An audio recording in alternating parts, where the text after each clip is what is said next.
আজকালকার যুগে বেশিরভাগ মেয়ে দিনদার হতে পারে না, বেশিরভাগ মেয়ে চরিত্রহীন হয়ে যায়। এর পেছনে বেশিরভাগ ক্ষেত্রে তার মা দায়ী হয়ে কাজ করে, ঠিক কিনা বলেন? একজন মা তার মেয়েকে শিক্ষা দেয় না চরিত্র কাকে বলে, একজন মা তার মেয়েকে শিক্ষা দেয় না ইজ্জত কাকে বলে, একজন মা তার মেয়েকে শিক্ষা দেয় না যে স্বামীর অধিকার কাকে বলে, একজন মা তার মেয়েকে শিক্ষা দেয় না দিনদারিত্ব কাকে বলে। তো সে মেয়েটা দিনদার হবে কেমন করে? আপনি বলবেন যে আপনি কি বললেন এটা হুজুর, আপনি মাকে দোষী করে দিলেন, এত ক্ষোভ আপনার? না না, কোনো ক্ষোভ না। একজন বাবার উপরে he has a lot of responsibilities on his shoulder, তার দায়িত্ব আছে, তাকে ইনশিওর করতে হয় রিজিকের ব্যাপারটাকে।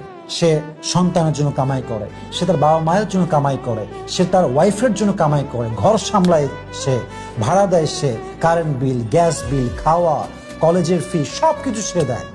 সেই বাবার টাইম কোথায় মেয়েকে এত খেয়াল রাখবে? একজন মায়ের দায়িত্ব মেয়েকে খেয়াল রাখা, তাকে মানুষ করা।